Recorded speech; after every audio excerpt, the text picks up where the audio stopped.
Ovo je prvo lice koje smo dobili. U pitanju je muškarac, starosti oko 20 do 25 godina.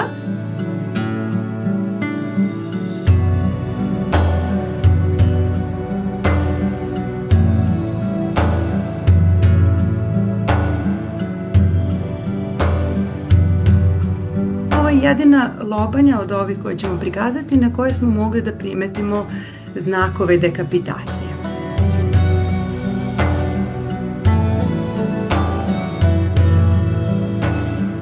Znamo da smo imali lobanju deteta od oko 11 godina i imamo čak i individua od preko 50 godina, znači znamo na osnovu starosnih grupa da se tu zaista kompletna muška populacija angažovala u tom ustanku.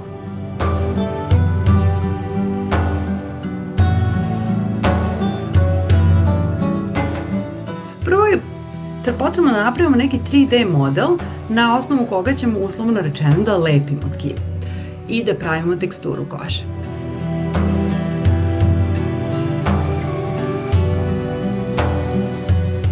U tom slučaju se pravi velika količina fotografija iz svih mogućih uglova lobanje, veoma precizno, veoma detaljno, znači imali smo po 500 fotografija svake lobanje i onda se u kompjuterskom programu one se spajaju i tako nastaje jedan 3D model.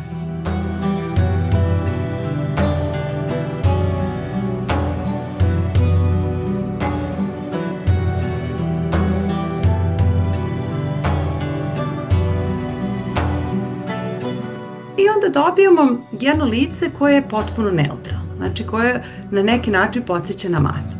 Sad, naravno, ne želimo da lice ostane ovako, zato što daje jednu jako neprirodan izgled, znači mi ne možemo baš da se poistovetimo sa ovakvim licem.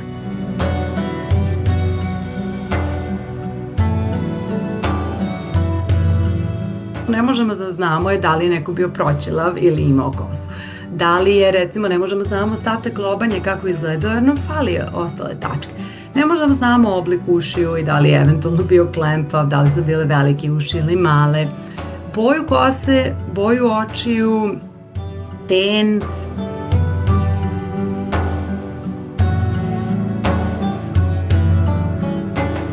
Tu smo se držali nekako onog što bi bilo najprosečnije za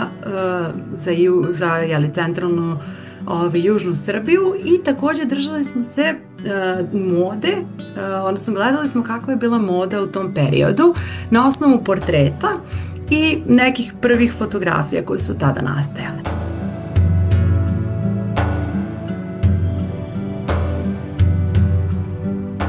Čini se da osobe koje su to radile nisu baš bile vične, jer smo nailazili i na to da su recimo obrnute kosti, znači da se recimo kosti potiljka nalaze na mestu čeonih kostiju, da se preklapaju vilica preko vilice ili prosto da su ispunjavali cementom delove koji su bili oštećeni ili porozni, tako da nas i to isto malo limitiralo.